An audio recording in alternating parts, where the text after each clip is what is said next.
गणेशनम आवाहनम गौरी गणे लक्ष्मी देवी नारायणी नमो नमः। वक्रतुंड महाकाय सूर्यकोटि संप्रभा निर्भय कुरु मैं देव शुभ कार्येषु सर्वदा। जय जय श्री गणे लक्ष्मी देवी नारायणी नमो नमः। ओम श्री गणेशाय नमो नमः। जय जय गणे लक्ष्मी देवी सदा जय जयकार। वक्रतुंड महाकाय सूर्यकोटि संप्रभा निर्भय कुरु मैं देव शुभ कार्येषु सर्वदा। जय श्री गणेश अखंड नंद बोधाय शिष संताप हरणे सच्चिदानंद रूपाय तस्मै श्री गुरुवे नमः। अखंड मंडलाकारं व्याप्तेन चराचरं तत्पद दर्शितेन तस्मै श्री गुरुवे नमः। अज्ञानतिमिरादस ज्ञाननच सकालाय चक्षुमृतम एन तस्मै श्री गुरुवे नमः। गुरुर्ब्रह्मा गुरुर्ब्रह्मा गुरुर्विष्णु महेश्वरा गुरुर्साक्षात् परब्रह्म तस्मै श्री गुरुवे नमः। हे गुरु महात्मा सदा जय करो। गुरु वंदना की कंठ सदा जय करो। महादेव प्रभु ओम नमः शिवाय ओम नमः शिवाय महादेव ओम नमः कंठ सदा जय करो। हर हर महादेव।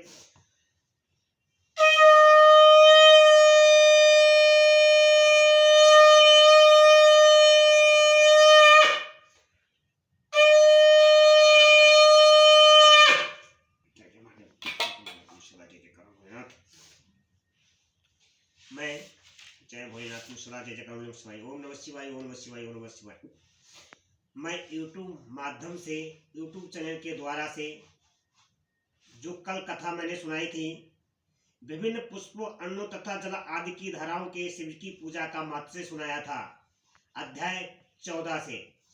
आज जो मैं कथा यूट्यूब चैनल माध्यम सुनाने जा रहा हूँ अध्याय 15 से श्री महापुराण से रुद्र संहिता से षष्ठी का व्रण।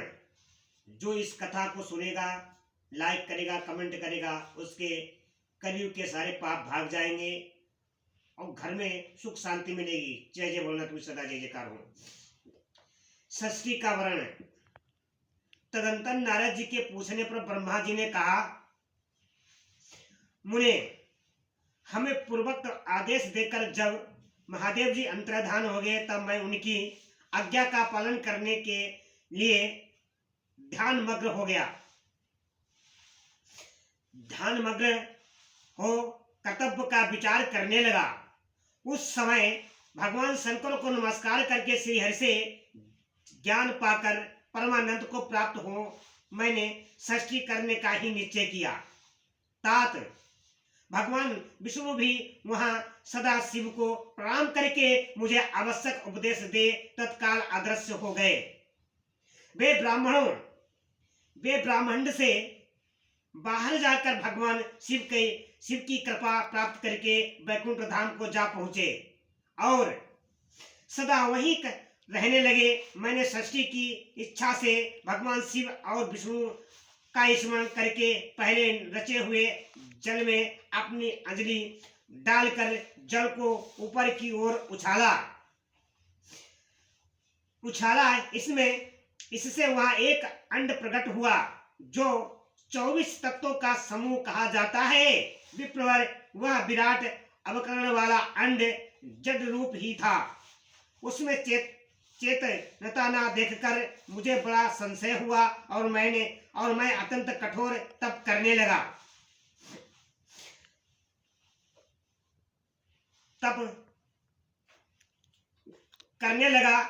बाहर 12 वर्षों तक भगवान विष्णु के चिंतन में लगा रहा। तात वह समय पूर्ण होने पर भगवान श्री हरि की स्वयं प्रकट हुए और बड़े प्रेम से मेरे अंगों को स्पर्श करते हुए मुझसे प्रसन्नता पूर्वक बोले। श्री विष्णु ने कहा कि ब्राह्मण तुम वर मांगो मैं प्रसन्न हूँ। मुझे तुम्हारे लिए कुछ भी अधेय नहीं है। भगवान शिव की कृपा से मैं सब कुछ देने में समर्थ हूँ। ब्रह्मा बोले अर्थात मैंने कहा महाभाग आपने जो मुझ पर कृपा की है वह सर्वथा उचित ही है क्योंकि भगवान शंकर ने मुझे आपके हाथों में सौंप दिया है। विष्णु आपको नमस्कार है। आज मैं आपसे जो कुछ मांगता हूँ उसे दीजिए। प्रभु यह विराट रूप 24 तत्वों से बना हुआ अंड किस तरह चेतन नहीं हो रहा है, चेतन नहीं हो रहा है, जड़ीभूत दिखाई देता है। हरे इस समय भगवान शिव की कृपा से आप यहाँ प्रकट हुए हैं, अतः शंकर की सृष्टि शक्ति या विभूति से प्राप्त हुए इस अंड में चेतनता लाएं। मेरा ऐसा कहने पर शिव की आज्ञा से तत्पर रहने वाले महाविष्णु अनंत रूप का आश्रय ले उस अंड में प्रवेश किया। उस समय उन परम पुरुष के शास्त्रों मस्तक, शास्त्रों नेत्र, शास्त्रों पैर थे। उन्होंने भूमि को सब ओर से घेर कर उस अंड को व्याप्त कर लिया। मेरे द्वारा भली भांति स्तुति की जाने पर जब श्री विष्णु उस अंड में प्रवेश किया तब वहां 24 तत्वों का विकार रूप अंड सचेतन हो गया। पाताल से लेकर सत्यलोक तक की आदि वाले उस अंड के रूप में वह साक्षात श्री हरि ही विराजने लगे। उस विराट अंड में व्यापक होने से ही वे प्रभु बैराज पुरुष कहलाए। पंचमुख महादेव ने केवल अपने रहने के लिए स्वयं कैलाश नगर का निर्माण किया, जो सब लोगों से ऊपर शोभित होता है। देवेश्वरे संपूर्ण ब्रह्मांड का नाश हो जाने पर भी वैकुंठ और कैलाश इन दो धामों का यहाँ कभी नाश नहीं होता। मुनिश्रेष्ठ, मैं सत्यलोक का आश्रय लेकर रहता हूँ। तात महादेव जी की आज्ञा से ही मुझ में सृष्टि रचने की इच्छा उत्पन्न हुई है। बेटा, जब मैं सृष्टि की इच्छा से चिंतन करने लगा उस समय पहले मुझसे अनजाने में ही पापपूर्ण तमोगुणी सृष्टि का प्रादुर्भाव हुआ, जिसे अविद्या पंचक अथवा पंच प्रवाह अविद्या कहते हैं। तदंतर प्रसन्न चित्त होकर शंभु की आज्ञा से मैं पुनः अनासक्त भाव से सृष्टि का चिंतन करने लगा। उस समय मेरे द्वारा स्वाथर संयंग वृक्ष आदि की सृष्टि हुई, जिसे मुख सर्ग कहते हैं। यह पहला सर्ग है। उसे देखकर तथा वह मैंने किए पुरुषार्थ का साधक नहीं है, यह जानकर सृष्टि की इच्छा वाले मुझ ब्रह्मा से दूसरा सर्ग प्रकट हुआ, जो दुख से भरा हुआ था। जो दुख से भरा हुआ है उसका नाम है नित्य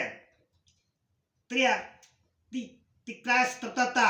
वह सर्ग भी पुरुषार्थ का साधक नहीं था, उसे भी पुरुषार्थ साधन की शक्ति से रहित जान जब मैं पुनः सृष्टि का चिंतन करने लगा तब मुझमें शीघ्र ही तीसरे सात्विक सर्ग का प्रभाव हुआ, जिसे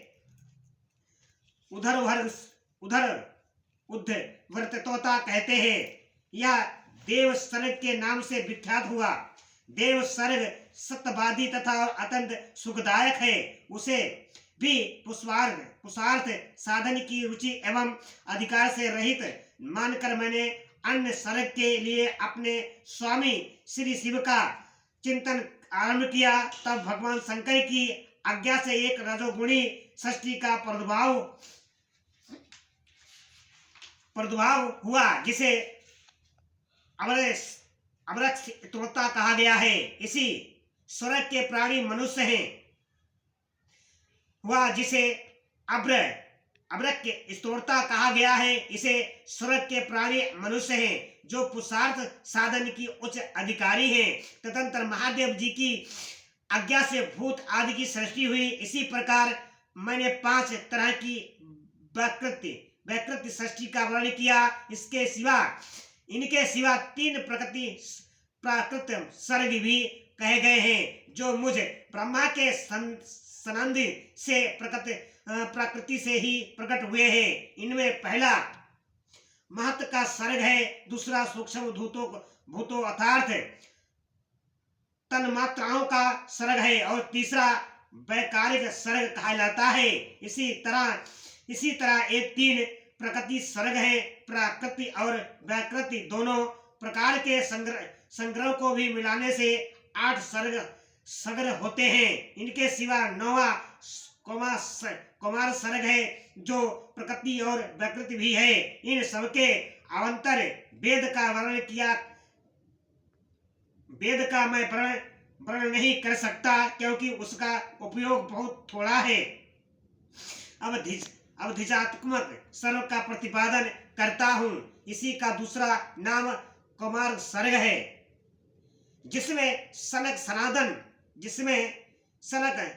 सनंदन आदि कुमारों की महत्वपूर्ण सृष्टि हुई है। सनकर आदि मेरे 4 मानस पुत्र हैं जो मुझे ब्रह्मा के ही समान हैं।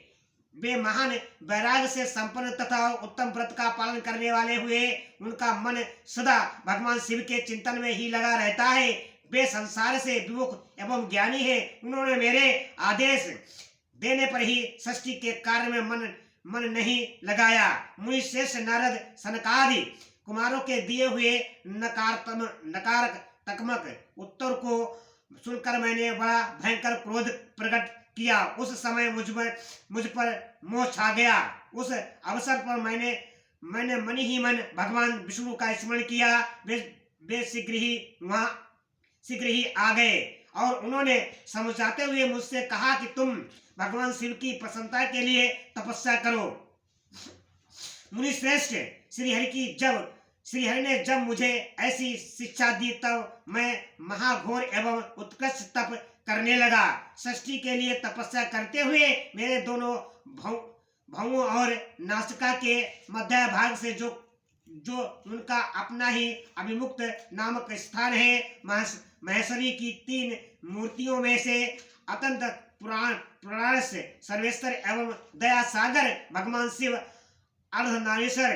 अर्धनारीश्वर रूप में प्रकट हुए, जो जन्म से रहित तेज की राशि सर्वज्ञ तथा सर्वश्रेष्ठा है। उन नीलोहित नामधारी साक्षात उमा वल्लभ शंकर को सामने देख बड़ी भक्ति से मस्तक झुका उनकी स्तुति करके मैं बड़ा प्रसन्न हुआ और उन देवेश्वर से बोला, प्रभु आप भांति भांति के जीवों की जीवों की सृष्टि कीजिए। मेरी यह बात सुनकर उन देवादेव महेश्वर रुद्र ने अपने ही समान बहुत से रुद्रगणों की सृष्टि की।